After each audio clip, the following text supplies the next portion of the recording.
नमस्कार, जनादेश 2019 में आपका स्वागत है। मैं हूं आशुतोष शुक्ल। 2 माह से भी अधिक चली चुनावी प्रक्रिया में आज परिणाम का दिन है।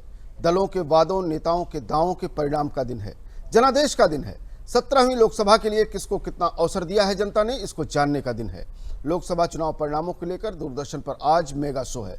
देश की 542 लोकसभा सीटों पर कौन है आगे, कौन है पीछे, अंतिम परिणाम हम पहुंचाएंगे आप तक। लेकिन खास नजर होगी हमारे उत्तर प्रदेश पर, जहां की 80 लोकसभा सीटों के परिणाम को जानने के लिए हर जिले में हमारे हर संसदीय सीट पर मौजूद हैं संवाददाता, जिनकी है हर परिणाम पर नजर। स्टूडियो से लेकर न्यूज रूम तक या फिर आंकड़ों के लिए खास बने अपने वार रूम तक, हर जगह तैयार हैं हमारे सहयोगी, जिनकी निगाह है आंकड़ों की हर बदलती तस्वीर पर। बदलती तस्वीरों के विश्लेषण के लिए हमारे साथ स्टूडियो में मेहमान भी मौजूद होंगे। दलों के प्रवक्ता होंगे, राजनीतिक विश्लेषक होंगे। अब से लेकर अंतिम परिणाम तक जनता जनार्दन के हर फैसले का स्वागत के साथ सूचना हमारी जिम्मेदारी है और इस जिम्मेदारी को निभाएंगे हम गणतंत्र हैं, हम दुनिया के सबसे बड़े लोकतंत्र हैं। चुनाव हमारा महापर्व है और इस महापर्व में हम भागीदार हैं। सही सूचना के साथ, समय पर सूचना के साथ, सटीक सूचना के साथ आप जुड़े रहिए हमारे साथ। आज दिन भर जानने के लिए कौन होने वाला है भारत भाग्य विधाता, किसकी बात पर जनता ने किया है भरोसा, किसको दिया है समर्थन। देखते रहिए दूरदर्शन उत्तर प्रदेश। और इस पूरे कार्यक्रम के खास कार्यक्रम के लिए हमारे साथ एक विशिष्ट पैनल भी मौजूद है। आइए हम सबसे पहले अपने पैनल से आपका परिचय करवाते हैं। हमारे साथ हैं रहीश सिंह, जो स्तंभकार हैं, विशेषज्ञ हैं, राजनीतिक जानकार हैं। इसके साथ ही कांग्रेस पार्टी के प्रवक्ता हैं संजय जी। संजय जी, आज आपको अपनी पार्टी कांग्रेस पार्टी के बारे में अपने पक्ष को रखेंगे, अपनी राय को रखेंगे। और समाजवादी पार्टी से कपीस जी हैं। आप सबका बहुत बहुत स्वागत करते हैं। रहीश जी, आज 8 बजे मतगणना का काम शुरू होगा, अब से लगभग 1 घंटे के बाद। उसके बाद धीरे धीरे परिणाम हमारे सामने आना शुरू हो जाएंगे। लेकिन ये जो हमारा महान जनतंत्र है, जो दुनिया का सबसे बड़ा लोकतंत्र है, इस लोकतंत्र की अपनी एक खूबी है जिसके कारण हम जाने जाते हैं। ये एक ऐसा पारदर्शी लोकतंत्र है, हमारी एक ऐसी व्यवस्था है जो हर 5 साल में हमें मनमाफिक नेता, मनमाफिक भाग्य विधाता चुनने का अवसर देती है। 70 साल का पुराना हमारा आज़ादी का इतिहास है। क्या कुछ हमारे संविधान की खूबियां हैं, थोड़ा अतीत में हम जाना चाहेंगे, क्योंकि वो दर्शक जो अभी 18 साल के होकर के पहली बार इस मतदान में, इस चुनावी प्रक्रिया में भाग लिया है, जिन्होंने, उन्हें उस अतीत का भी ज्ञान होना चाहिए। रहीश सिंह जी इतिहासकार हैं, स्तंभकार हैं, अच्छे जानकार हैं हमारे इतिहास के। निश्चित रूप से वो आपको इस बारे में कुछ बताएंगे। जी रहीश जी। देखिए आशुतोष जी, जो हमारा संविधान है, मैं प्रायः एक बात देखता हूँ कि उसको अगर आप पूरा देखें जी, तो एक सेंटेंस बहुत छोटा सा आता है कि वर्ल्ड इज सिंक्रोनाइज्ड। दुनिया जो है वो संविधान की मुट्ठी में है। बिल्कुल। तो ये संविधान दरअसल भारत की जीवंतता का, भारत के जो उस समय मूल्य सृजित किए गए थे, हमारे यहाँ आज़ादी की जो लड़ाई लड़ी गई वो हम लोग कहते हैं लाठी डंडे और बम से नहीं लड़ी गई थी, इसीलिए क्योंकि हमने मूल्य सृजित किए थे।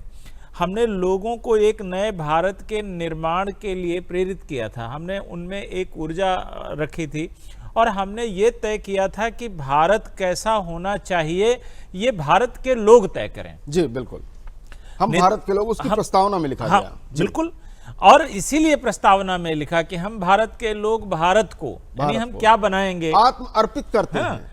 तो आप लगातार देखिए कि हमारे नेतृत्व ने, संविधान निर्माताओं, क्योंकि उस समय जो निर्माता है वही नेतृत्व है जी, ठीक है ना। आज में थोड़ा फर्क आ जाता है। आज हमारा नेतृत्व है वो उस बुनियाद पर खड़े होकर के नए भारत की तस्वीर लिख रहा है। उस समय का जो नेतृत्व था उसको भारत की एक फाउंडेशन डालनी थी। तो आप देखिए कि उस समय यह तय करना था कि बड़े लंबे समय तक भारत जिस तरह के राजतंत्रों में, जिस तरह के आव्रजकों के शासनकाल में रहा है, उससे निकालकर भारत के लोगों को स्वयं उनका भाग्य विधाता बनाया जाए। जी बिल्कुल। और जब वो खुद के भाग्य विधाता बनेंगे तब इस बात को उन्हें ये फील होगा कि हम जिस देश का निर्माण कर रहे हैं, जिस देश को एक दिशा देने वाले हैं, जिस देश को एक ऐसी बुनियादी संरचना में बांध रहे हैं जो हमारे लिए, हमारी पीढ़ियों के लिए, सभी के लिए है। तो उसमें, उस दिशा में चलते हुए भारत के लोगों ने एक नए भारत के निर्माण का सपना सृजित किया और वो विभिन्न प्रकार की बुनियादी संस्थाओं के माध्यम से इस देश के लोगों के समक्ष प्रस्तुत किया।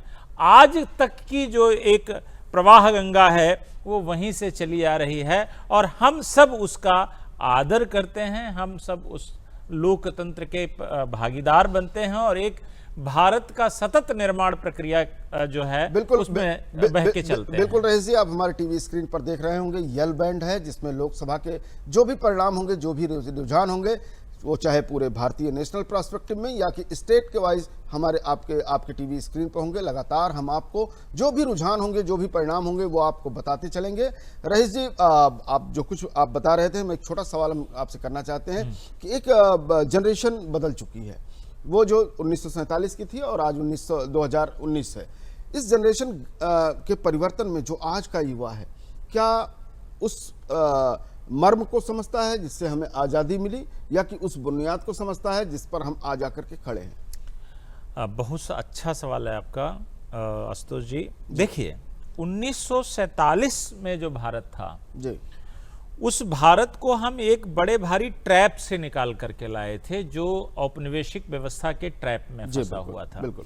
तो उस समय का जो युवा था, उस समय का जो नेतृत्व था या जो भी थे, उनको उनके सामने एक सपना क्या था कि हम नए भारत का। रईस जी, हम आपको रोकेंगे थोड़ा सा। हम अपने दर्शकों को बताना चाहेंगे कि जो वोट शेयर था 2014 में और जो वोट शेयर 2009 में था, दोनों की एक तुलनात्मक सूची हमारे इस वक्त सामने हमारे टीवी स्क्रीन पर है, जिसमें भारतीय जनता पार्टी 2014 में 27.56, कांग्रेस 18.29%, एनसीपी 16.12%, शिवसेना 20.82%।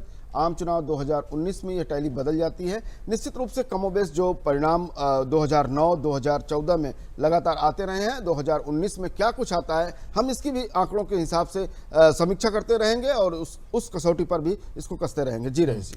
तो मैं कह रहा था, उस समय था उस ट्रैप से निकाल करके भारत को लाने की। भारत गरीबी के दलदल में था, भारत आर्थिक ट्रैप में फंसा हुआ था, भारत की वैश्विक पहचान तो थी लेकिन भारत एक ताकत नहीं था। आज भारत एक ताकत है। आज भारत दुनिया में इनोवेशन के लिए, दुनिया में स्टार्टअप के लिए, दुनिया में अपनी फॉरेन पॉलिसी के लिए, दुनिया में अपनी इकोनॉमिक ग्रोथ के लिए ये जाना जाता है। तो आज के युवा का सपना जो है वो 47 के युवा के सपने से बहुत अलग है। और उसमें वो उन मूल्यों को, ये कहीं मुझे थोड़ा सा लगता है, उन मूल्यों को वो छोड़ रहा है थोड़ा हल्का सा, और नए जो डिजिटल युग है, जो टेक्नोलॉजी का युग है, जो प्रतिस्पर्धा का युग है, उन मूल्यों को ज्यादा अडॉप्ट कर रहा है। तो हम ये नहीं कह रहे हैं कि उससे कोई देश को नुकसान हो रहा है, लेकिन यह जरूर इस देश की परिकल्पना में पूरे भारत की करें तो कल्चर विद प्रोग्रेसिवनेस, विकास के साथ साथ सांस्कृतिक मूल्यों का जो अनुरक्षण है वो होते रहना चाहिए। हमारे युवाओं में वो सांस्कृतिक हमारी संस्कृति जीवित रहे और हमारा विकास भी होता रहे। देश का 55% आबादी जो है इस देश की युवा है, और वो युवा पीढ़ी जिसका बार बार राजनीतिक दल भी आह्वान करते हैं, युवा हैं। हमारे संजय सिंह कांग्रेस पार्टी के प्रवक्ता हैं।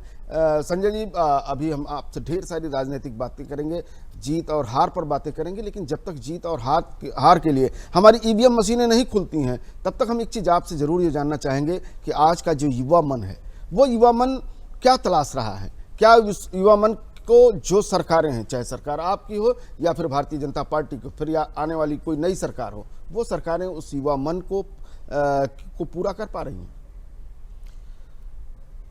सरकारें युवा मन के अनुरूप जो है काम करने का प्रयास करती हैं, और आज का युवा जो है वो सेल्फ इंडिपेंडेंट बनना चाहता है। वो सारे भौतिकवाद की सारी चीज़ें उसके पास हों, इसके लिए वो प्रयास कर रहा है जी।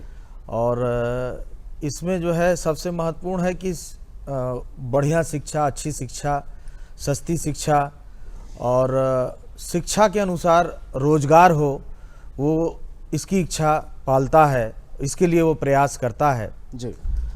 लेकिन मुझे जो लगता है कि पिछले 5 सालों में हम युवा को जो दिशा, जो युवा चाहता है जिस दिशा में आगे बढ़ना, हम उस दिशा को भटका रहे हैं। युवा को हम किसी अन्य रास्ते पे ले जाना चाह रहे हैं, और ये एक स्वस्थ भारत के लिए, विकसित भारत के लिए नुकसानदेह है।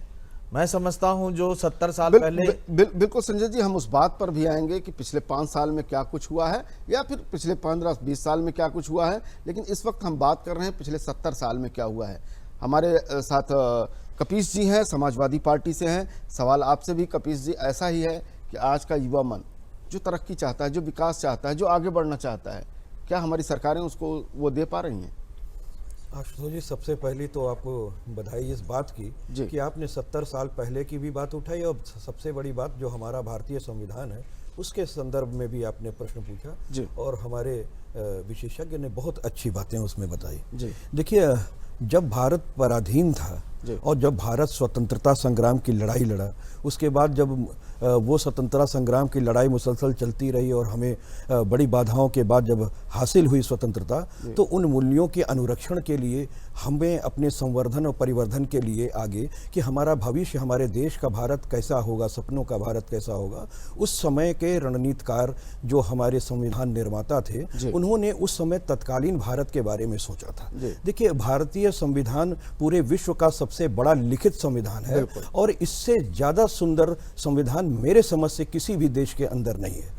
और उस समय भी हमारे जो संविधान निर्माता थे वो कहीं ना कहीं इस बात को जानते थे कि धीरे धीरे क्रमशः जब हम आगे की पादान पे बढ़ेंगे और विकास की सीढ़ियों को लांघेंगे और उस समय की तत्काल क्या परिस्थितियां होंगी, तो उसके लिए भी उन्होंने संविधान में संशोधन की भी आवश्यकता समझी थी कि वो समय काल परिस्थिति ऐसी होनी चाहिए जिसमें अगर बहुत आवश्यकता पड़ जाए तो उन बिंदुओं पर हम संशोधन भी अपने आगे आने वाले लोगों के हाथ में दें ताकि वो संविधान में संशोधन भी कर सकें। और इसी क्रम में आपने देखा होगा कि तमाम बार भारतीय संविधान का परिवर्तन भी समय अनुसार होता रहा है।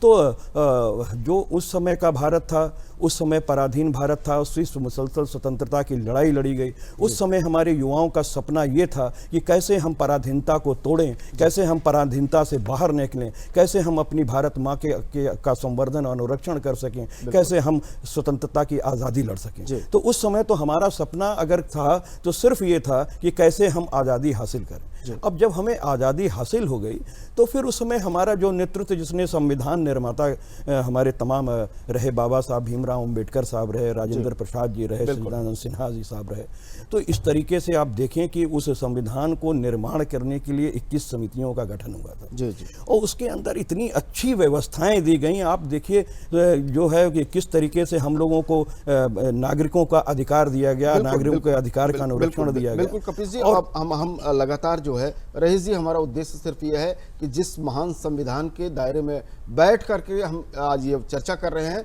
आज 17वीं लोकसभा का हम गठन करने जा रहे हैं, वह परिपक्व लोकतंत्र, वह परिपक्व संविधान जिसने हमें बुनियाद दी है, जिसने अधिकार दिया है, मताधिकार दिया है। हमारे साथ लखनऊ विश्वविद्यालय के प्रोफेसर डॉक्टर एम.के. अग्रवाल भी इस वक्त जुड़ चुके हैं।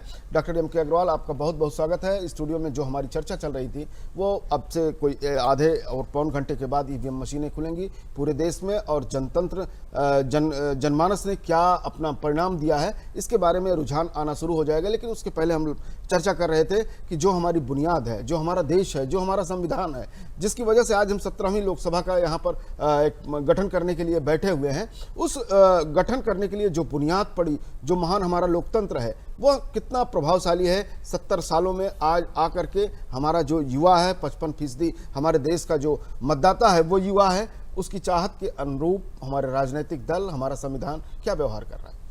देखिए, एक अच्छी परिचर्चा है, इसको हम लोग इस रूप में देख सकते हैं कि जब हम आज़ाद हुए थे तो उस समय हमारे दिमाग में केवल एक बात थी कि हम पराधीनता से मुक्त हो। वो एक राष्ट्रव्यापी आंदोलन था, किसी पार्टी का न हो करके एक जन आंदोलन, राष्ट्रव्यापी आंदोलन था। कई उसके परिणाम क्या रहे उसमें हम लोग इतिहास में नहीं जा रहे हैं, लेकिन 70 साल की जो प्रगति की बात करते हैं तो प्रगति को हम लोग उस महत्वाकांक्षी तरीके से आगे नहीं बढ़ा पाए जिस तरीके से हमको बढ़ाना चाहिए था।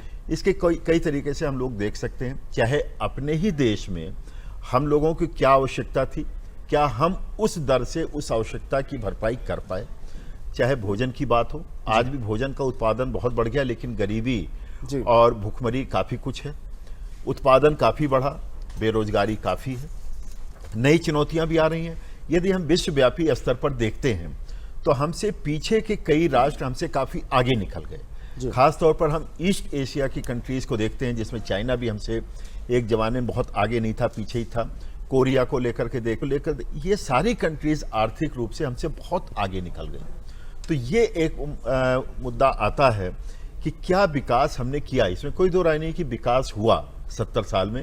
नहीं हुआ होता तो हम एक फूड डेफिसिट से फूड सरप्लस नहीं बनते। हमारा इंफ्रास्ट्रक्चर बढ़ा, ना कर लिया, ये बहुत बड़ा जो है इंडिकेटर नहीं है। बिल्कुल, समय के हिसाब से हमारे गोल पोस्ट बदलते रहते हैं और आगे की और कितनी तेजी से बढ़े, शायद युवाओं की अपेक्षा तभी पूरी की जा सकती है। बिल्कुल डॉक्टर साहब, आप बिल्कुल सही कह रहे हैं। रईस जी के जिस तरह से हमारा ग्लोबल हुई है दुनिया, ये देश जो है एक वैश्विक बाजार जो है हमारा, उस बाजार में हमारी क्या स्थिति है, हमारी इच्छाएं क्या हैं, हमारे लोगों के लिए सुविधाएं क्या है, और कहीं ना कहीं इस बात को भी इंगित करता है कि जो राजनीतिक चुनौती है, क्या वो गरीबी और भूख से ऊपर उठ पाई है, विकास के जो रास्ते थे क्या उस पर हम तेज़ी से सरपट दौड़ पाए हैं। इन सारे सवालों पर हम चर्चा करते रहेंगे, लेकिन इस वक्त हमारे साथ हमारे सहयोगी रामेन सिंह जुड़े हुए हैं। रामेन सिंह न्यूज़ रूम में है और तमाम सारी राजनीतिक और आज की होने वाली गणना को लेकर के उनके पास जानकारियां हैं। चलते हैं रामेन सिंह के पास। रामेन, क्या कुछ है आपके पास? बिल्कुल, धन्यवाद आशुतोष। नमस्कार। ये न्यूज़ रूम है जहां से हम आपको सारी गतिविधियां जो संचालित होती वो दिखाएंगे और पूरे दूरदर्शन परिवार इसमें जुड़ा हुआ है। लेकिन आज जो बात है, उत्तर प्रदेश के लोकसभा चुनाव जो पूरे देश में हो रहा है, लेकिन उत्तर प्रदेश इसलिए महत्वपूर्ण है कि यहाँ 80 लोकसभा सीटें हैं और कहते हैं कि दिल्ली का रास्ता उत्तर प्रदेश से होकर जाता है, इसलिए उत्तर प्रदेश महत्वपूर्ण है। और आज अब धरातल की बात कर रहे हैं, धरातल पर संवाद कर रहे हैं कि क्या जातियां टूटी हैं, क्या संप्रदाय टूटे हैं, क्या राजनीति की दिशा बदली है, क्या जो अभी तक चल रहा था कि जातियों के सहारे राजनीति करते थे लोग और विकास को छोड़ देते थे, क्या वो टूट चुका है, या संप्रदाय के सहारे और जातियों के सहारे लोग सत्ता तक पहुंचेंगे, ये अभी नेपथ्य में है, अभी इसको परिभाषित नहीं कर सकते। लेकिन अभी 2 घंटे बाद जैसे जैसे रिजल्ट आगे आने लगेंगे, वैसे वैसे ये समझ में आने लगेगा कि उत्तर प्रदेश ने क्या जनादेश दिया है, क्या गठबंधन कुछ कर पा रहा है या भारतीय जनता पार्टी उसको रौंदते हुए आगे बढ़ रही है, कांग्रेस अपनी 2 सीटें बचा पाएगी कि नहीं, ये सारी चीजें तय होंगी। हमारे साथ संजय सिंह जी हैं जो एडीआर के प्रमुख हैं और जिन्होंने पूरा राजनीतिक सर्वे किया। संजय जी, जो उत्तर प्रदेश का जिस तरीके से मतदान हुआ है और जो एग्जिट पोल आ रहे हैं, क्या समझ में आ रहा है? रामीन जी, मैं बहुत आपको बताना चाहूँगा कि 17वीं लोकसभा का जो चुनाव है वो उत्तर प्रदेश में बहुत कई मायने में अहम है। मुझे लगता है कि इतिहास भी इस चीज़ को कभी न कभी बहुत मायने में विद्यार्थी और शोधार्थी इसको याद रखेंगे। ये एक पहला ऐसा इलेक्शंस है जिसमें बहुत सारे एग्जिट पोल, बहुत सारे सर्वे और बहुत जो चुनाव के विश्लेषक हैं उन सबके लिए बहुत आश्चर्यजनक कुछ घटनाएं घटी और जिनको शायद इस तरह से देखना चाहिए कि पहली बार उत्तर प्रदेश के इलेक्शंस में जाति का जो आधार था वो टूटा और जाति के आधार पर टूट के, और जिस तरह से पूरा उत्तर प्रदेश का इलेक्शन राष्ट्रवाद और इस तरह के जो मुद्दे हैं इन मुद्दों की तरफ आगे बढ़ा और आगे बढ़ने के कारण लोगों ने अपने जो उनके परंपरागत वोट का आधार जिन दलों के साथ था वो दलों की तरफ से हटके और उन्होंने इस बार संजय जी, हम आंकड़े देख रहे थे कि लगभग 30% से अधिक दलित टूट गया है, 8 से 10% मुस्लिम वोट भाजपा में गया है। ये हो क्या रहा है, क्यों हो रहा है? देखिएगा, देश में एक बहुत बड़ा वैक्यूम क्रिएट हो गया और बहुत लोगों को अभी जो जहां पर एक, क्योंकि मैं एक ऐसी संस्था के लिए काम करता हूं एडीआर के लिए कि जो बहुत सर्वे, मैं नौजवानों से जब बात कर रहा था, हम पूछ रहे थे कि आखिरकार आप क्यों इस तरह से, तो सारे लोग कह रहे थे कि वो सकारात्मकता, वो विकल्प, और देश में कोई विकल्प नहीं दिख रहा और लोगों को जो भी चीजें दिख रही हैं वो एक और राष्ट्रीय परिप्रेक्ष्य में अभी जो एक तरह से प्रधानमंत्री के प्रति लोगों में एक जो मोदी जी के बारे में जो लोगों की एक आस्था रही वो एक तरह से रहा कि उनका कोई विकल्प ही नहीं है और वो ही इस देश को आगे ले जाए। ये माना जा रहा है कि एयर स्ट्राइक को जिस तरीके से विपक्ष ने एयर स्ट्राइक पर सवाल उठाया, लगा बम उनके यहाँ फूट गया है। नहीं, मुझे लगता है कि जब पुलवामा के बाद से देश का माहौल बहुत सारा चेंज हुआ और पुलवामा के बाद देश में बहुत गुस्सा था और वो आक्रोश इतना ज्यादा था कि वो एक आम आदमी में था। पहली बार ये हुआ कि जब भारत, इसको इस तरह से समझिएगा कि क्योंकि भारत एक इकोनॉमिक पावर के रूप में भी आगे बढ़ रहा और देश इस समय पूरे दुनिया में एक आर्थिक शक्ति के रूप में भी उभर रहा और भारत 21वीं सदी में नौजवानों का देश है और सबसे ज्यादा नौजवान है और उनके अंदर जब ये लगा कि हमारे ऊपर इतने हमले मामले हो रहे हैं और जब हम बहुत सारी बातें कर रहे हैं और जैसे ही सर्जिकल स्ट्राइक हुआ तो सर्जिकल स्ट्राइक के बाद वो नौजवान और वो एकदम बिल्कुल बिना पढ़ा लिखा इंसान भी उसके मन में भी आया कि नहीं, हमने पहली बार इस तरह से अंदर घुस के किसी को मारा, और वो एक जिसको भावनात्मक सेंटिमेंटल जो कह रहे हैं और उसका बहुत जिसको कहा जाए कि फायदा सत्तारूढ़ दल को मिला और उसके बाद में बहुत सारी परिस्थितियां चेंज हुई। देखिए संजय जी से बहुत सारी रिपोर्ट्स हमने ली हैं और ये बताया कि कैसे जाति समीकरण टूट रहे हैं, किस तरीके से मुस्लिम वोट का जो ध्रुवीकरण है वो टूट रहा है, लेकिन ये सारी चीजें अभी हम जो बात कर रहे हैं ये 8 के बाद पता चलेगा। हम आपको दिखाते हैं कि दूरदर्शन ने क्या तैयारी की है आप तक एक एक मिनट की पल पल की खबर पहुंचाने के लिए। हमारे 140 से ज्यादा प्रतिनिधि केवल उत्तर प्रदेश में लगे हैं और लगभग 250 से ज्यादा प्रतिनिधि पूरे देश में लगे हैं जो आपको पल पल की एक एक जानकारी बताएंगे। हम चाहते हैं कैमरा पर्सन से कि हमारा जो न्यूज रूम है उसको दिखाएं कि किस तरीके से हमने न्यूज रूम सेटअप किया है कि जो भी आंकड़े आ रहे हैं उनका आंकड़ों का परीक्षण करने के बाद एक एक आंकड़ा आप तक पहुंचाया जा रहा है। पूरे देश के आंकड़ों का कलेक्शन यहाँ होता है और इन कलेक्शन को हम धीरे धीरे करके आप तक पहुंचाते हैं, ये देख के कि आपको सटीक जानकारी हो, किसी प्रकार की दुविधा ना हो, असुविधा ना हो, उस तरीके से। और हम चल रहे ग्राफिक्स रूम जहां ग्राफिक्स के माध्यम से हमारा पूरा स्टाफ लगा है, पूरा इंजीनियरिंग लगा है, पूरा प्रोड्यूसिंग विभाग लगा है और पूरा न्यूज रूम लगा है कि एक एक जो ग्राफिक्स का आंकड़ा है वो आप तक पहुंचाएं कि कैसे हम आपको बताएं कि पूरे देश में क्या ट्रैक आ रहा है, उत्तर प्रदेश में क्या चीजें आ रही हैं। और ये सारा ग्राफिक्स के माध्यम से आप देख रहे होंगे कि टीवी पर हमारा चल रहा है, लोग किस तरीके से तन्मयता से काम कर रहे हैं। एक एक आंकड़ा आप तक सही पहुंचाने के लिए पूरा दूरदर्शन एक साथ एकजुट होकर के खड़ा है। और हम चल रहे हैं पीसीआर पर। आप देखिए कि पीसीआर में कितने लोग काम करते हैं, पूरा इंजीनियरिंग विभाग लगा हुआ है, पूरा प्रोड्यूसर जितने हमारे सीनियर प्रोड्यूसर हैं सारे लगे हुए हैं कि आपको जो भी हमारा स्टूडियो में हो रहा है उसकी जानकारी आपको हो, एक एक पल की जानकारी हो, जो घटित हो रहा है उसकी भी जानकारी मिले और जो विश्लेषण हो रहा है उसकी भी जानकारी मिले। एक एक टीवी मॉनिटर, और देखिए 25-30 लोग एक एक पीसीआर में काम कर रहे हैं। इस तरीके से कई स्टूडियो बनाए गए हैं जिनसे हम आप तक जानकारी पहुंचा रहे हैं। आप देखते रहिए कि दूरदर्शन पे हम आपको सटीक जानकारी देंगे, तत्परता से जानकारी देंगे और कोई झूठ नहीं जाएगा, ये प्रयास होगा। बाकी जगहों की अपेक्षा हम आपको विश्वसनीय सूचनाएं देंगे। हमारा पूरा स्टाफ दूरदर्शन का लगा हुआ है कि आपको पूरी तरीके से हम एक एक पल की सूचना दें और आपको किसी भी प्रकार की असुविधा ना हो। पूरा हमारा जितने तीनों स्टूडियो हैं वो काम कर रहे हैं, बाहर जो यूनिट लगी हैं वो काम कर रहे हैं, 3-3, 4-4 DSNG लगी हैं, बैकपैक लगे हैं, हमारे स्टिंगर्स के फोन इन है और बाकी लाइव के माध्यम से हम आपको सूचनाएं देंगे कि आपको उत्तर प्रदेश और देश भर की सूचनाएं सटीक मिले, सुविधाजनक तरीके से मिले।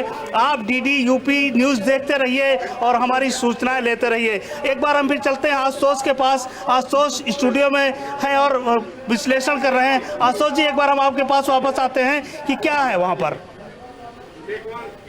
नदी की दूरदर्शन उत्तर प्रदेश के किस तरह से तैयारी है आज के परिणामों को लेकर के, आज के परिणाम किस तरह से हमारा पूरा दूरदर्शन परिवार इकट्ठा होकर के दिखा रहा है। आपका न्यूज़ रूम था, आपका पैनल था, लेकिन इसके साथ साथ स्टूडियो में हमारे कैमरामैन हैं, हमारे फ्लोर मैनेजर हैं जो लगातार हमारे साथ बने हुए हैं, ये भी उसी का पार्ट है। और इसके साथ ही रईस जी, हम आपके पास आना चाहेंगे। एक बड़ी बात रामेन ने अपने विश्लेषण में कही और जिस तरह से ADR के एक्सपर्ट थे उन्होंने भी कहा, क्या वास्तव में उत्तर प्रदेश में और बिहार में खासतौर पर जो जातीय एक्सपेरिमेंट का एक गढ़ रहा है, जातीय जकड़न क्या टूट रही है? आशुतोष जी, वैसे तो अपने देश में ये एक जो फैक्टर है जी, थोड़ा सा लगता है कि ना इतना कमजोर नहीं कि टूट जाए। जी जी जी बिल्कुल। लेकिन इस बार जिस तरह का एक वातावरण पूरे चुनाव में बना और उसमें यह देखा गया कि चुनाव जाति और संप्रदाय से हटकर देश की सिक्योरिटी पर, नेशनलिज्म पर, देश को आगे बढ़ाने पर, देश के विकास पर, दुनिया में देश की पहचान देने पर, इस पे फोकस्ड ज्यादा रहा। अब मतदाताओं ने उसे कैसे लिया, क्या वो रिस्पॉन्ड करेंगे, ये एक अलग बात है, लेकिन इस पे फोकस हुआ। तो जब इश्यूज बदलते हैं, ये मुद्दे बदलते हैं, क्योंकि अब तक मुद्दा क्या होता था, आप किसी चुनाव का पिछले उठा के देखिए, इस जाति के क्या लिए क्या हुआ, इस जाति के लिए क्या नहीं हुआ, ये मुद्दे वरीयता पर आ जाते थे और मेन मुद्दा जो है वो इनके बाद द्वितीयक स्तर पर आता था। अब कि ये प्राथमिक स्तर पे आ गया। दोनों तरफ से कोई भी दल हो, आप देखिए कि वो ये मुद्दे को आगे रखा गया, बाकी मुद्दे बाद में लाए गए। तो इस तरह से हमको लगता है कुछ तो टूटा है। नहीं, बिल्कुल रईस जी, हम आपके पास अब फिर आएंगे, इस बात को और आगे बढ़ाना चाहेंगे, क्योंकि उत्तर प्रदेश में एक नया एक्सपेरिमेंट हुआ। नया तो नहीं कह सकते हैं, एक बार हो चुका था कि जब समाजवादी पार्टी और बहुजन समाज पार्टी दोनों आपस में साथ आई और सिर्फ इस बात के लिए आई कि दोनों दलों का जातीय आधार अगर इकट्ठा हो जाए तो भारतीय जनता पार्टी को रोका जा सकता है। इस मंसूबे के साथ है। मैं इस पर चर्चा जारी रखूंगा, लेकिन संजय जी, सवाल आपसे भी मेरा यही है कि कांग्रेस पार्टी एक का जो आज के बहुत पहले एक उसका औरा रहा है, वो औरा ये रहा है कि सबको साथ लेके चलने का।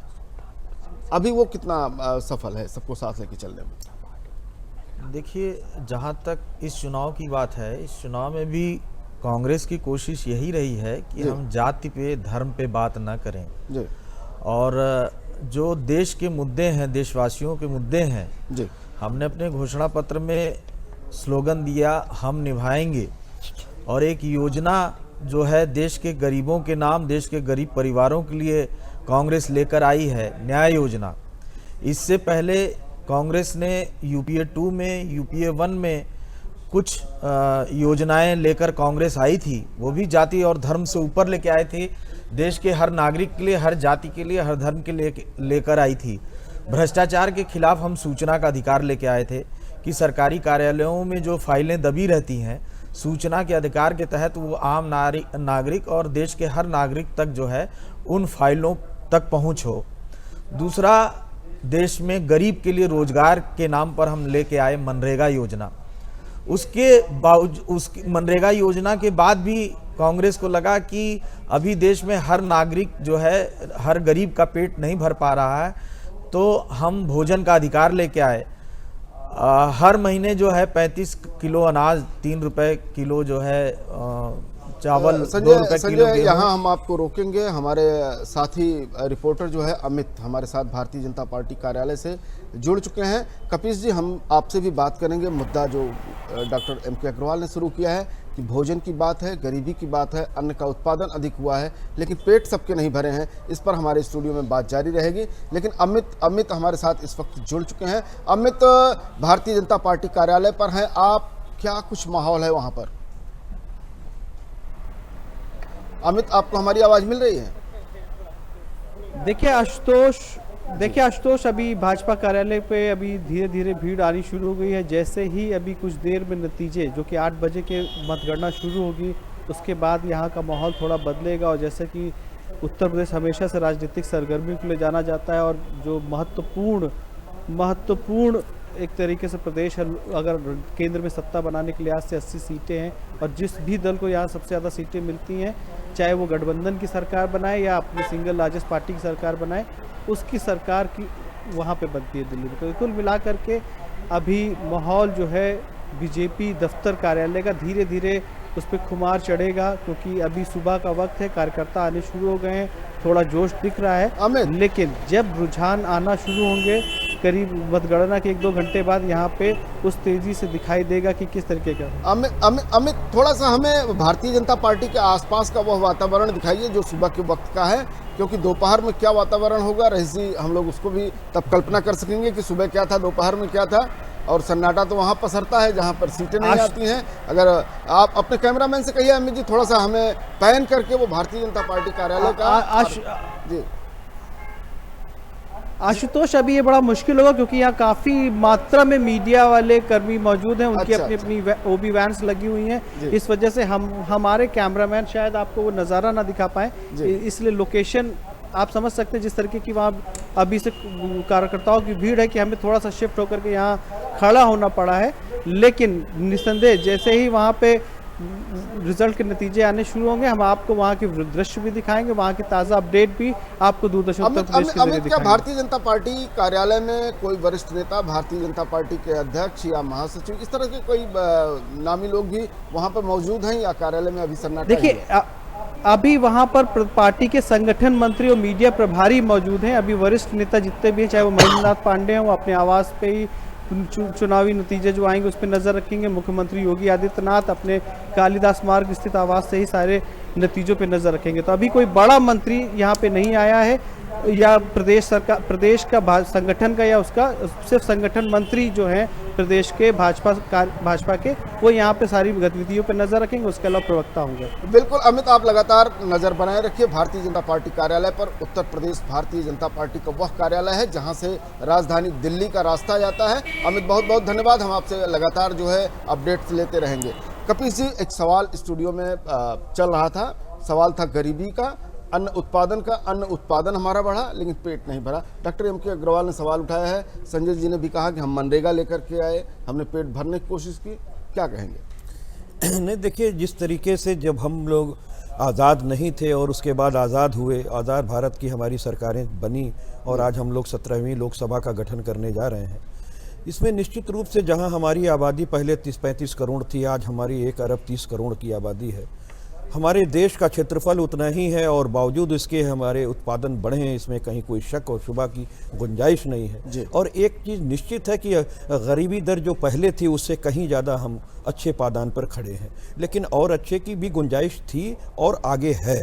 हम ये नहीं कह सकते हैं कि हमने संप्रभुता हासिल कर ली है। जब तक कोई राष्ट्र संप्रभुता हासिल नहीं करता है, इसमें नहीं, वो नहीं, हर क्षेत्र में संप्रभु का मतलब हर क्षेत्र में संप्रभु है। अगर हम सिर्फ इसमें जो है अच्छा रिजल्ट नहीं दे पाते हैं तो ये हमारी कमजोरी है। वो बात उसकी नहीं, मैं किसी नीति की बात नहीं कर रहा हूँ, मैं इस नीति की बात कर रहा हूँ कि हमारे पास खाद्यान्न का उत्पादन क्या इतना सक्षम हो चुका है भारत कि अब हमको विदेशों पर निर्भर नहीं होना पड़ेगा? क्या हमें आयात नहीं करने पड़ेंगे? क्या भारत इतना अब पैदा करने लगा है कि हम निर्यात केवल करेंगे? व्यवस्था की बात है। डॉक्टर साहब ने कहा कि अन्न का उत्पादन है लेकिन पेट नहीं भरे हैं, यानी कि व्यवस्था में कहीं जो है वो दिक्कत है। वो व्यवस्था चाहे कांग्रेस पार्टी को या भारतीय जनता पार्टी। एक चीज और जोड़ना चाहूंगा मैं कि खाद्यान्न उत्पादन के साथ साथ कृषकों की स्थिति और खराब हुई। यानी कि न केवल उपभोक्ताओं की स्थिति, गरीबों की स्थिति खराब हुई या उनकी बेहतर नहीं हो पाई, किसानों की स्थिति उत्पादन बढ़ने के साथ साथ खराब क्यों हुई, ये एक बड़ी चिंता का विषय बनता जा रहा है। बिल्कुल रईस जी, थोड़ा सा आप इस बारे में और चिंतन करने, क्योंकि हम आपसे विशेषज्ञ टिप्पणी इस पर चाहेंगे कि आखिर अन्न का उत्पादन है, लोगों के पेट क्यों नहीं भर रहे हैं। सवाल सबसे बड़ा मौजूद ये है।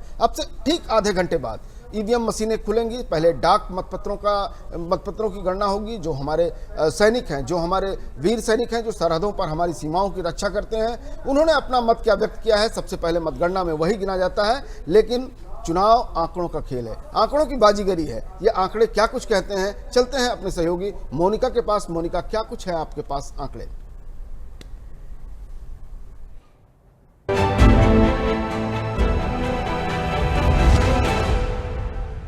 लोकसभा चुनाव 2019 को पूरी तरह से रेखांकित करने के लिए इसको 5 क्षेत्रों में बांटा जा सकता है। तो सबसे पहले विश्लेषण करते हैं मध्य क्षेत्र का, जो कि हमेशा से सत्ता की धुरी रहा है। इसमें उत्तर प्रदेश आता है जहां पर 80 लोकसभा सीट हैं, वहीं मध्य प्रदेश में 29 सीट हैं और छत्तीसगढ़ की 11 लोकसभा सीटें आती हैं। 2014 के चुनाव में इस क्षेत्र से भारतीय जनता पार्टी ने 108 सीट, कांग्रेस ने 5 सीट और अन्य ने 7 सीट पर सफलता प्राप्त की थी। 2014 में नरेंद्र मोदी के नेतृत्व में बनी भारतीय जनता पार्टी की सरकार में इस क्षेत्र का बहुत बड़ा योगदान रहा है। लेकिन इस बार उत्तर प्रदेश में समाजवादी पार्टी और बहुजन समाज पार्टी का गठबंधन चुनाव लड़ रहा है। मध्य प्रदेश और छत्तीसगढ़ में भी भारतीय जनता पार्टी प्रदेश सरकार से बाहर हो गई है। क्या इस बार सपा बसपा गठबंधन मध्य प्रदेश और छत्तीसगढ़ में भाजपा सरकार के न रहने का प्रभाव चुनाव में पड़ेगा, या फिर भारतीय जनता पार्टी अपनी जीत को बरकरार रखेगी? कुछ ही देर में चुनाव परिणाम ये तस्वीर साफ कर देंगे। और आइए अब हम नजर डालते हैं उत्तरी क्षेत्र पर। इसमें पंजाब की 13 लोकसभा सीट हैं, हरियाणा की 10 लोकसभा सीट, हिमाचल प्रदेश में 4 लोकसभा सीट, जम्मू कश्मीर की 6 लोकसभा सीट तथा दिल्ली की 7 लोकसभा सीटें आती हैं। वहीं उत्तराखंड की 5 लोकसभा सीट हैं। 2014 में इस क्षेत्र की 45 लोकसभा सीट में से भारतीय जनता पार्टी ने 28 सीट जीती थी। पीडीपी ने 3, भारतीय राष्ट्रीय लोकदल ने 2, शिरोमणि अकाली दल ने 4, आम आदमी पार्टी ने 4 और कांग्रेस ने 4 लोकसभा सीट पर विजय प्राप्त की थी।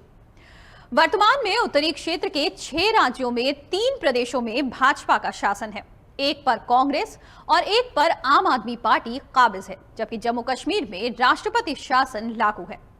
पंजाब में भाजपा और शिरोमणि अकाली दल के साथ पुराना गठबंधन आज भी जारी है। इस क्षेत्र के बाकी राज्यों में किसी प्रकार का गठबंधन चुनाव में नहीं किया गया है। इस क्षेत्र के चुनाव परिणामों पर हमारी गहरी नजर रहेगी। पल पल की खबर हम आपको देते रहेंगे। और आइए अब आप बात करते हैं पश्चिमी क्षेत्र की। पश्चिमी क्षेत्र में महाराष्ट्र, राजस्थान, गुजरात और गोवा राज्य में 101 लोकसभा सीटें आती हैं। इसमें महाराष्ट्र के 48 लोकसभा क्षेत्र हैं, राजस्थान के 25 और गुजरात के 26 लोकसभा क्षेत्र, जबकि गोवा के 2 लोकसभा क्षेत्र शामिल हैं। 2014 में पश्चिमी क्षेत्र में भारतीय जनता पार्टी ने 76 सीटें जीती थी। शिवसेना को 18, कांग्रेस को 2, एनसीपी को 4 और अन्य को 1 सीट प्राप्त हुई थी। 2014 में राजस्थान, गुजरात और गोवा राज्य की सभी लोकसभा सीटों पर भारतीय जनता पार्टी की जीत का परचम लहराया था, लेकिन राजस्थान के विधानसभा चुनाव में भारतीय जनता पार्टी को हार का मुंह देखना पड़ा था। वहीं कांग्रेस की सत्ता में वापसी हुई थी। प्रदेश में सत्ता बदलाव के बाद भी क्या भारतीय जनता पार्टी अपने पुराने प्रदर्शन को दोहरा पाने में सफल होगी या फिर कांग्रेस यहां कुछ लोकसभा सीटें प्राप्त कर सकती है, ये देखने वाली बात होगी। और आइए अब एक नजर डालते हैं दक्षिण के लोकसभा क्षेत्रों पर। इसमें तमिलनाडु, कर्नाटक, आंध्र प्रदेश, तेलंगाना, पुडुचेरी, केरल समेत 6 राज्य शामिल हैं। इसमें तमिलनाडु की 39 लोकसभा सीट, कर्नाटक की 28, आंध्र प्रदेश की 25, तेलंगाना की 17, पुडुचेरी राज्य की 1 और केरल राज्य की 20 लोकसभा सीटें शामिल हैं। 2014 में इन राज्यों में भारतीय जनता पार्टी को 22 सीटें प्राप्त हुई थीं। एआईएडीएमके को 37 सीट, टीडीपी को 16 सीट, कांग्रेस को 23 सीट, टीआरएस को 11 सीट और अन्य को 21 सीट पर विजय प्राप्त हुई थी। दक्षिण का क्षेत्र भाजपा और कांग्रेस के लिए हमेशा से कठिन रहा है। इस क्षेत्र में क्षेत्रीय दलों का ही वर्चस्व कायम रहा है। दोनों बड़े राष्ट्रीय दल प्रायः इन छोटे क्षेत्रीय दलों के सहयोग से प्रदेश की सत्ता पर काबिज होते रहे हैं। 2019 के चुनाव में क्या यही परिदृश्य रहेगा या फिर बदलाव होगा, इस पर भी हमारी नजर रहेगी। और अब बात करते हैं पूर्वी क्षेत्र की। लोकसभा की 543 सीटों में से 1/4 से ज्यादा सांसद चुनकर पूर्वी क्षेत्र से लोकसभा में पहुंचते हैं। इस क्षेत्र में पश्चिम बंगाल, बिहार, पूर्वोत्तर के राज्य, झारखंड और ओडिशा शामिल है। 142 लोकसभा सीट में पश्चिम बंगाल की 42, बिहार की 40, पूर्वोत्तर राज्यों की 25, झारखंड की 14 और ओडिशा की 21 सीटें शामिल हैं। 2014 में भाजपा ने 45 लोकसभा सीट पर अपनी विजय पताका फहराई थी, तो कांग्रेस को 14, टीएमसी को 34, बीजेडी को 20, एलजेपी को 6 और अन्य को 23 लोकसभा सीटों पर सफलता मिली थी। 2014 के पहले तक भारतीय जनता पार्टी का इस क्षेत्र में काफी कम प्रभाव था, लेकिन 2014 के बाद भाजपा ने इन क्षेत्रों पर अपना कब्जा जमाया है और पूर्वोत्तर के कई प्रदेशों में अपनी सरकार बनाई है। इस बार पश्चिम बंगाल में टीएमसी और भाजपा के बीच कड़ा चुनावी मुकाबला दिख रहा है। ओडिशा में भी भारतीय जनता पार्टी और बीजेडी के बीच कड़े मुकाबले की संभावना है। देखना होगा कि इस क्षेत्र में मतदाता किसके सर जीत का ताज रखते हैं।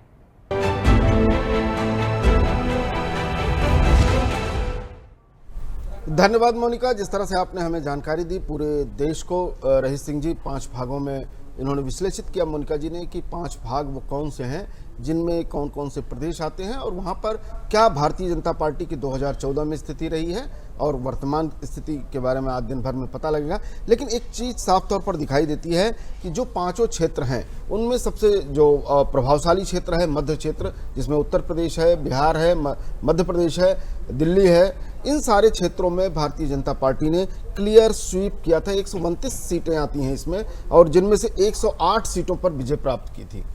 अधिकतर राज्यों में इनकी सरकारें भी थी। अगर हम मध्य प्रदेश की बात करें वहाँ पर अभी सरकार नहीं है, तो क्या कुछ परिणाम जो है घूम करके आने वाला है। हम उस गरीबी के मुद्दे पर भी आएंगे, लेकिन चूंकि मोनिका ने बात शुरू कर दी है इस बात को लेकर के कि कहाँ पर क्या कुछ रहा है, तो उसके बारे में आपसे चर्चा कर लेना चाहते हैं। देखिए, एक चीज़ तो 2 तरह की बातें हैं, एक परसेप्शनल है और एक एनालिटिकल है। नहीं, दोनों चीज़ें जरूरी हैं। परसेप्शनल एनालिटिकल इसलिए जरूरी है कि अभी ईवीएम मशीनें भी नहीं खुली हैं। परसेप्शनल ये होता है कि भारतीय जनता पार्टी 2014 में अपने पीक पे पहुंच चुकी थी और कांग्रेस पार्टी अपने पतन के पीक पे पहुंच चुकी थी। दोनों अपने मुझे नहीं लगता है कि वो इससे नीचे गिरेगी अब भारतीय जनता पार्टी क्षेत्रीय दलों को कहाँ ओवरटेक करती है और उनसे वो निकाल करके लाती है, लेकिन मुझे नहीं लगता है कि भारतीय जनता पार्टी में किसी प्रकार का कोई विशेष डिक्लाइन देखने को आपको मिलेगा जी। तो पहली बात तो ये। दूसरा एक और चीज़ है कि जो उत्तर भारत की सीटें हैं या जो जो जो सरकार देने वाले जो राज्य हैं, उत्तर प्रदेश है, मध्य प्रदेश है, राजस्थान है, महाराष्ट्र है, अगर इनमें से उत्तर प्रदेश, मध्य प्रदेश, राजस्थान को देखें या महाराष्ट्र को देखें, वहाँ पर कोई जो गठबंधन हुए तो उसमें कांग्रेस ने इस प्रकार का कोई स्टेप नहीं लिया है कि वो बहुत ज़्यादा बेनिफिट इस मैकेनिज्म से, मतलब इलेक्शन मैकेनिज्म से उठाए। ये अलग बात है कि उनकी न्याय योजना कितना किसानों को प्रभावित कर जाती है या अन्य चीज़। जो भारतीय जनता पार्टी की मैकेनिज्म थी वो स्टैंड स्टिल है और वो उस पर अपने लेकर के, खास करके जो उनका नेशनल सिक्योरिटी का मुद्दा है, देखिए वो सबसे पॉपुलर मुद्दा बना और वो लोगों की जुबान पे रहा, मैंने खुद उसको सुना। दूसरी चीज़ आप देखिए, उन्होंने अपने डेवलपमेंट का जो मुद्दा उठाया उसको लोग अस्वीकार नहीं करते हैं जी। स्वीकार कितना करते हैं वो तो चुनाव बताएगा, लेकिन ओरली कहीं पर वो अस्वीकार उसको करते नहीं दिखे। तो इस तरह से मुझे नहीं लगता है कि 2014 और 2019 के परिणामों में कोई बहुत जमीन आसमान का कोई चेंज होना चाहिए। हाँ, कांग्रेस कितना लीड करती है ये कांग्रेस की स्ट्रेटजी, कांग्रेस के प्रतिनिधि बताएंगे ज़्यादा बेहतर तरीके से। बिल्कुल, कांग्रेस की स्ट्रेटजी क्या रही, क्या मैकेनिज्म रहा। डॉक्टर रईस ने ये सवाल खड़ा किया संजय जी ने कि जो मैकेनिज्म है, जिस मैकेनिज्म के चलते 129 में से मध्य क्षेत्र की 108 सीटें भारतीय जनता पार्टी 2014 के चुनाव में जीतती है। रईस जी ये भी बता रहे हैं कि भारतीय जनता पार्टी अपने उच्चतम स्कोर पे और कांग्रेस पार्टी अपने न्यूनतम स्कोर पर पहुंची है। निश्चित रूप से परिवर्तन होना चाहिए, ऐसा अनुमान है। क्या कुछ किया है उस परिवर्तन के लिए आपने? देखिए, जो परिवर्तन 2014 में हुआ था, 2014 में जो कांग्रेस के काम थे और कांग्रेस के बारे में एक दुष्प्रचार था जी, तो उस दुष्प्रचार के खिलाफ जो है जनमत जो है वो माननीय हमारे वर्तमान प्रधानमंत्री जी को मिला और उन्होंने तमाम देश को सपने दिखाए, तमाम वादे किए।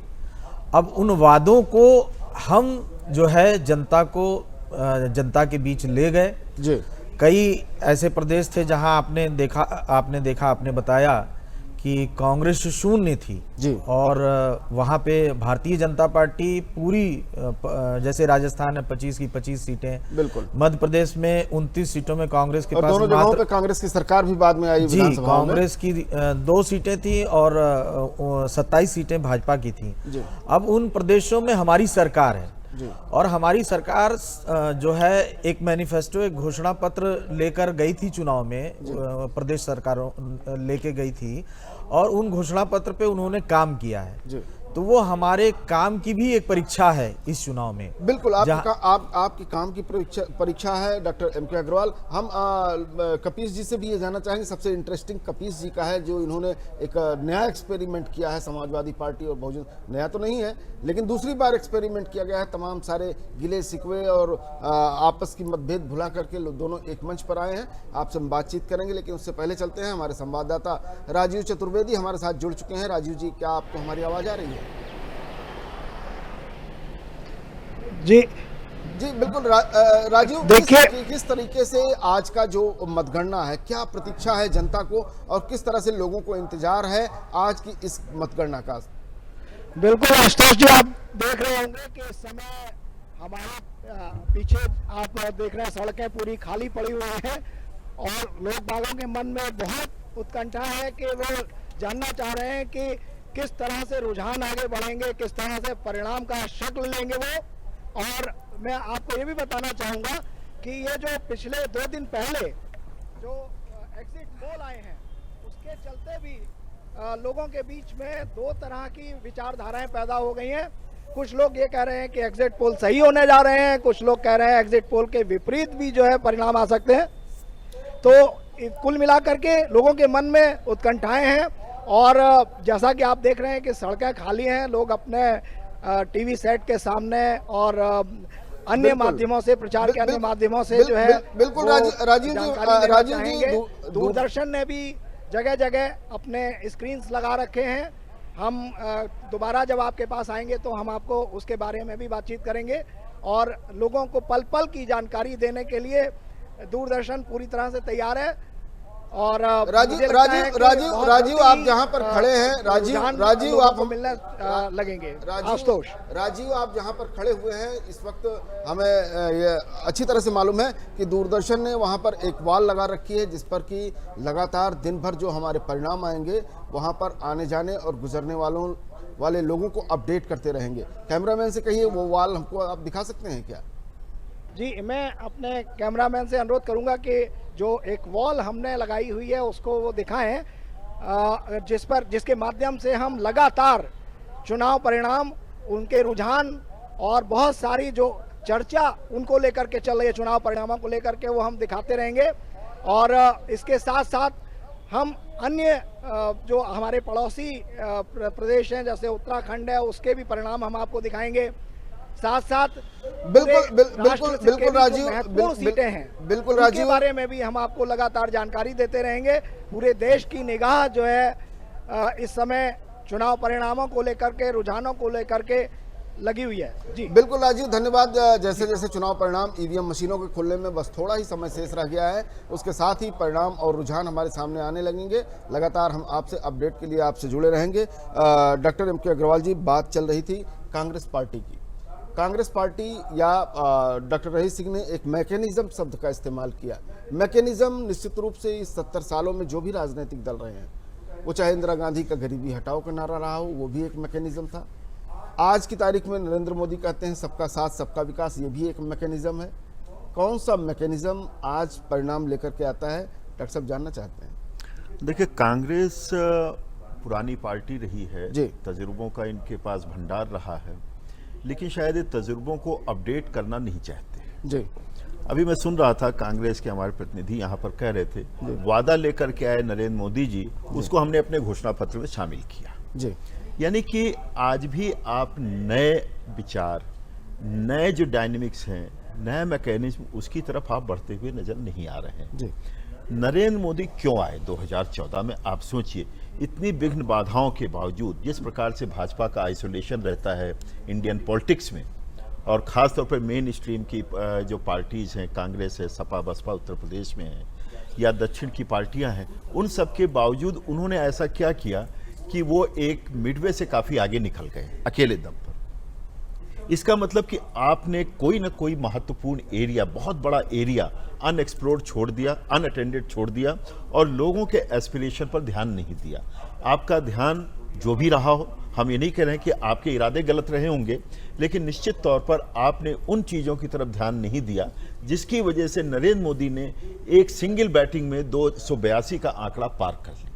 डॉक्टर साहब, वो जो खाली क्षेत्र जिसकी आप बात कर रहे हैं, डॉक्टर रईस आप भी सहमत होंगे, कपीस जी यहाँ पर बैठे हुए हैं सपा बसपा के प्रतिनिधि के रूप में, वो खाली स्पेस जो कांग्रेस ने छोड़ी, जिसका अधिग्रहण बाद में नरेंद्र मोदी ने कर लिया, वो खाली स्पेस में सपा और बसपा भी बनी रही है। चर्चा हम करेंगे इसकी, लेकिन इस वक्त लखनऊ, राजधानी लखनऊ किसी मतगणना स्थल पर हमारे संवाददाता उमाशंकर दुबे मौजूद हैं, और जैसा कि आप जानते हैं कि राजधानी लखनऊ से भारत के गृह मंत्री राजनाथ सिंह दोबारा जो है मैदान में हैं। उमाशंकर, किस तरह की तैयारियां हैं और कितनी देर में वहां पर मतगणना का काम शुरू होगा?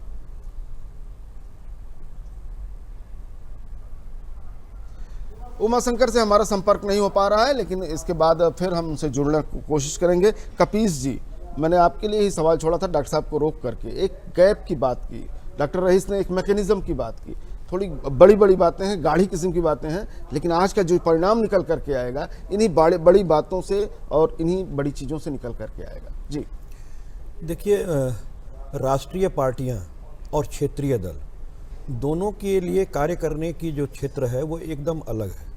देखिए, राष्ट्रीय दल जो है वो पूरे राष्ट्र के स्तर पर जहाँ चीज़ों को देखते हैं, वहीं जो क्षेत्रीय दल होते हैं वो कंसंट्रेट करते हैं अपने एक किसी बिंदु, एक क्षेत्र को, और वहाँ के लोगों से जो उनकी जुड़ाव होती है, उनके लिए जो सोच होती है, उनके विकास के लिए जो उनके पास काम होता है, वो एक अलग चीज़ होती है। लेकिन 2014 का जहाँ जिक्र हो रहा था, वो जो गैप छोड़ने की बात कही गई वो उससे मैं इत्तेफाक इस वजह से नहीं करता हूँ कि देखिए देश को विकास परक रास्तों से आगे ले जाना और देश को किसी छद्म आवरण में ढक देना और उससे लोगों का आस्था का फायदा उठाना, वो एक दूसरा छद्म प्रबंधन जरूर हो सकता है और यही इस देश के साथ हुआ।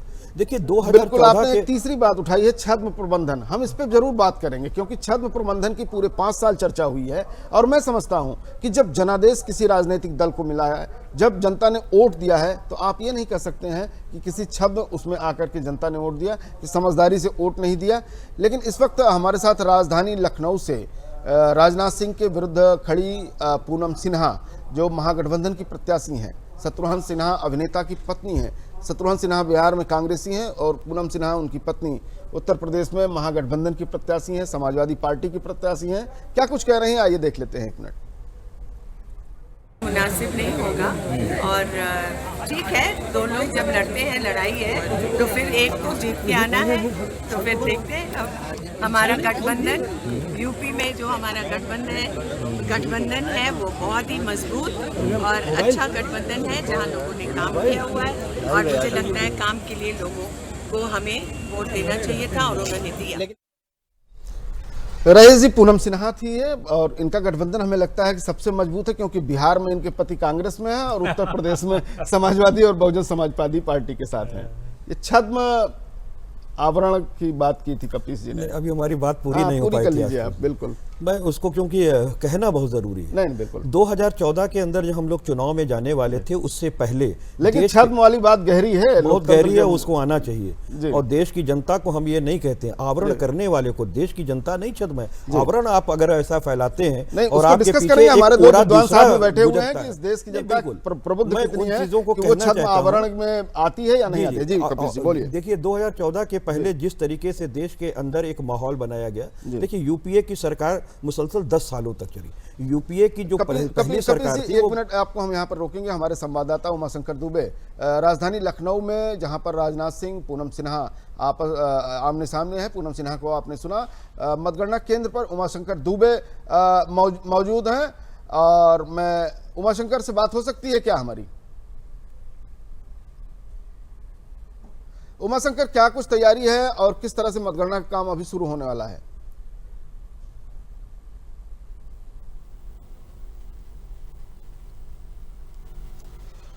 उमाशंकर से हमारा विधिवत संपर्क फिर टूट गया है और जो हमारा संपर्क जुड़ता है हम फिर से उनके पास पहुंचेंगे और उनसे जानकारी लेंगे। कपीस जी कुछ कह रहे थे? तो मैं ये कह रहा था कि यूपीए की जो मुसलसल 10 साल की सरकार चली, जिसमें कि 5 साल की जो यूपीए फर्स्ट की सरकार थी, उसके बाद जब दोबारा यूपीए के बारे में भी कुछ कह रहे हैं, यूपीए दूसरी बार जब आई तो उस पे कथित भ्रष्टाचार का ऐसा ओरा खींचा गया और आपने देखा होगा कि उस समय जिस तरीके से अन्ना हजारे का एक आंदोलन चला, उसमें बाबा रामदेव भी आए और तमाम चीजें थी और वो कहीं ना कहीं से भाजपा के द्वारा प्रायोजित थी। हम इसलिए कह सकते हैं कि वो प्रायोजित थी क्योंकि देखिए वो आंदोलन उसी तरीके से जिस भ्रष्टाचार को लेकर खड़ा हुआ और जिस तरीके से फिर भारतीय जनता पार्टी इनके यूपीए के खिलाफ नकारात्मक चीजें बनी और उसका फायदा उठाया अगर किसी ने, तो भारतीय जनता पार्टी को उसका सीधा फायदा मिला। इसलिए एक अंडर करंट सी बही और 2014 में एक भारतीय जनता पार्टी की बहुत मतों से जीत होने के बाद एक भारी भरकम जीत हुई थी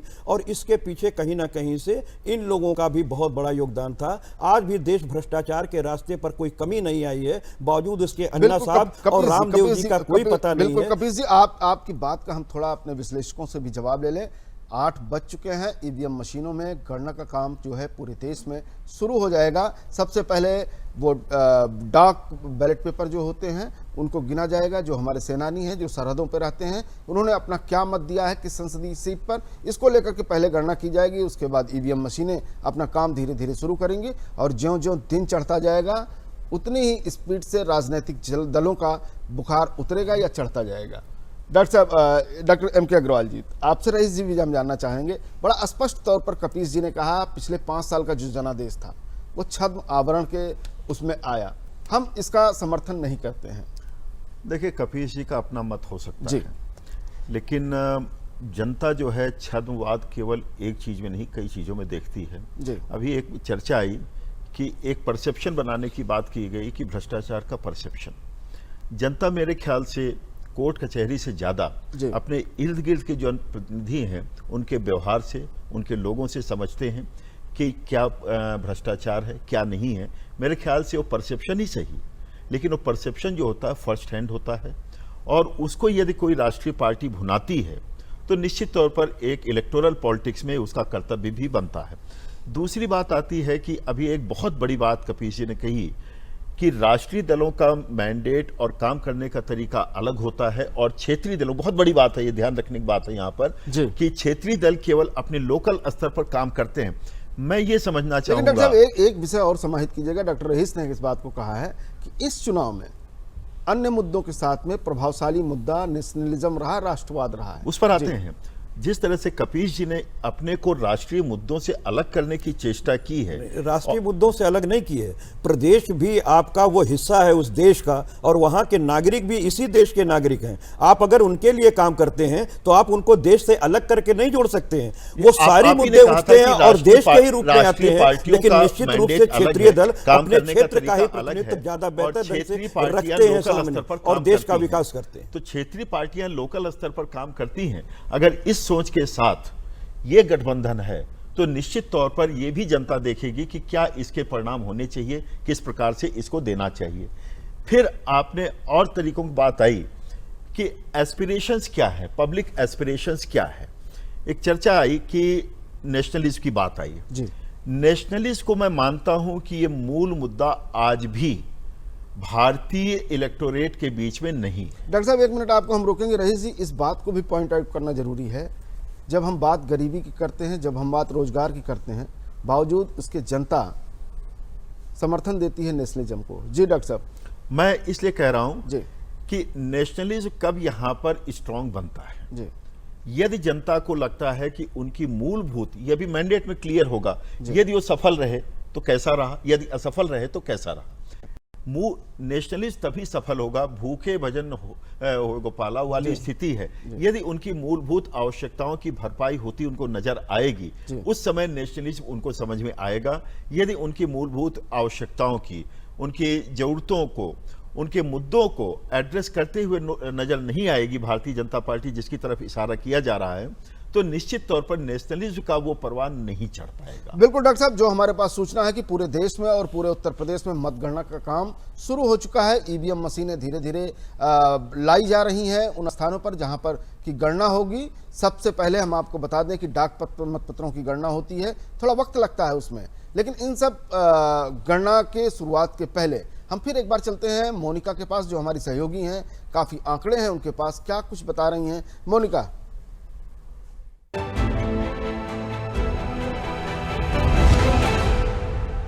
धन्यवाद। और आइए अब एक नजर डालते हैं 2014 और 2019 के मतदान प्रतिशत पर।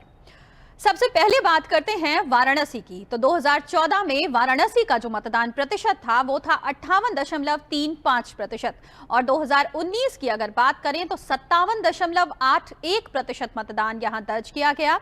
आगे बढ़ते हैं, बात करते हैं लखनऊ की। तो 2014 में 53.06% मतदान यहां रिकॉर्ड किया गया और 2019 की अगर बात करें तो 54.29% मतदान यहां हुआ, यानी कुछ खास फर्क नहीं आया। बात करते हैं रायबरेली की। तो रायबरेली में 2014 का जो मतदान प्रतिशत था वो था 51.73% और वहीं 2019 की अगर हम बात करें तो 53.60% मतदान यहां दर्ज किया गया। बढ़ते हैं अमेठी की तरफ। 2014 में यहां जो मतदान प्रतिशत था वो था 52.39% और 2019 का जो मतदान प्रतिशत था वो था 54.05%। ले चलते हैं आपको आजमगढ़, और आजमगढ़ के मतदान प्रतिशत की अगर हम बात करें तो 2014 में 56.40% मतदान यहां रिकॉर्ड किया गया और 2019 में 56.13% मतदान यहां हुआ। तो कुछ खास अंतर यहां मतदान प्रतिशत में नहीं देखने को मिला। आगे बढ़ते हैं, कन्नौज की बात करते हैं। 2014 में 61.62% मतदान था यहां पर और 2019 की अगर बात करें तो 60.81% मतदान यहां दर्ज किया गया। बात करते हैं मैनपुरी की। 2014 में 56.66% मतदान यहां रिकॉर्ड किया गया और 2019 का जो मतदान प्रतिशत था मैनपुरी का वो था 56.46%।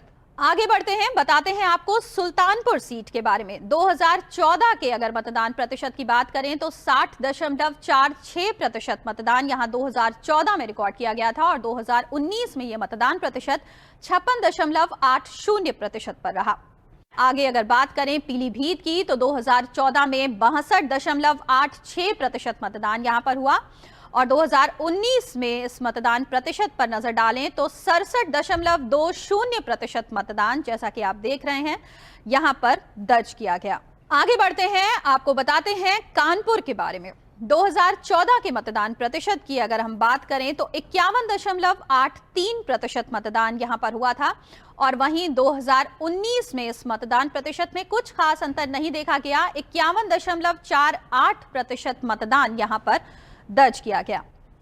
बरेली की बात करते हैं। 2014 में 61.18% मतदान यहां पर हुआ और 2019 में यह मतदान प्रतिशत थोड़ा सा कम हुआ, 59.34% पर यह सिमट गया। बताते हैं आपको प्रयागराज के बारे में। 2014 की अगर बात करें तो 53.50% मतदान यहां पर 2014 में था और 2019 में ये 50.73% पर सिमट गया। कुशीनगर की बात अगर हम करें तो 2014 में कुशीनगर का जो मतदान प्रतिशत था वो था 56.56%। वहीं 2019 में 57.37% यहां मतदान रिकॉर्ड किया गया, यानी बहुत ज्यादा अंतर यहां नहीं देखा गया। गाजीपुर की बात करते हैं। 2014 में यहां का जो मतदान प्रतिशत था वो था 54.77%। वहीं 2019 में यहां का मतदान प्रतिशत रहा 58.60%।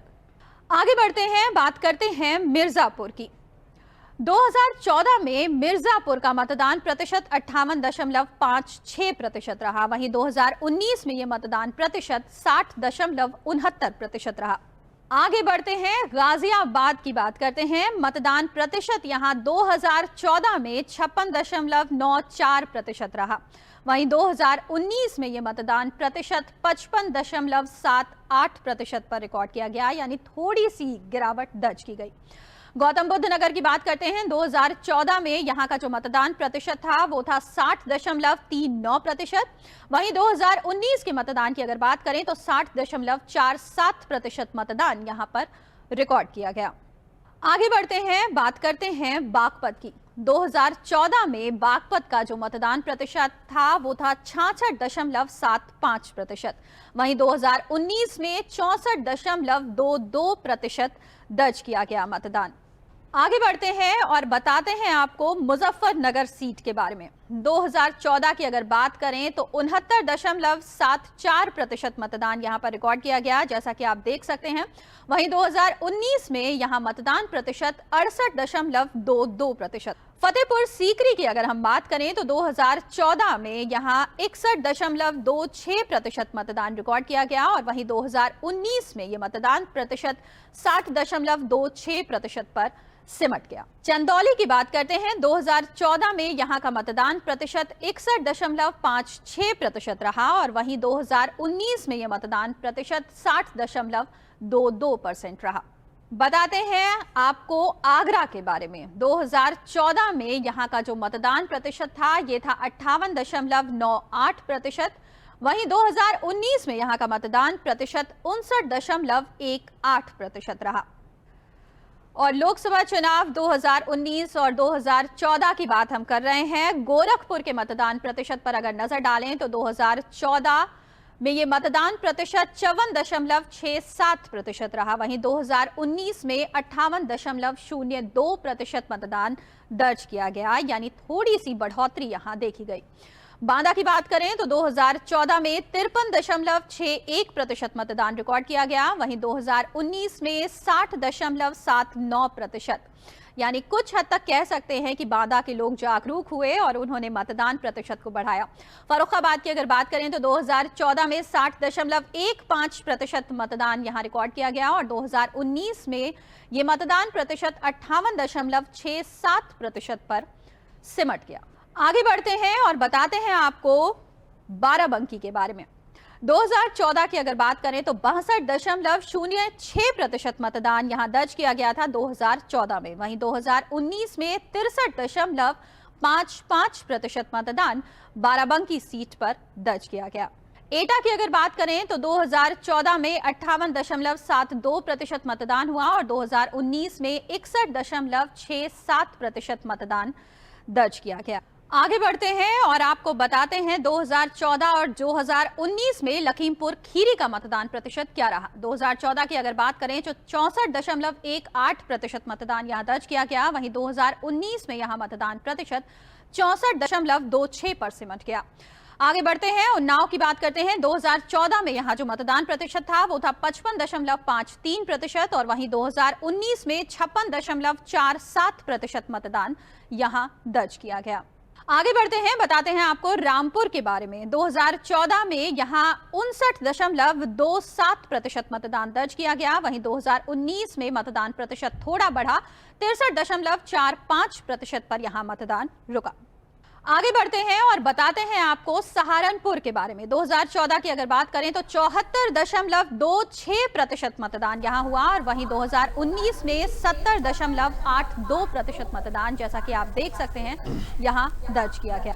तो ये था 2014 और 2019 का मतदान प्रतिशत। और अब आपको ले चलते हैं हम वापस स्टूडियो।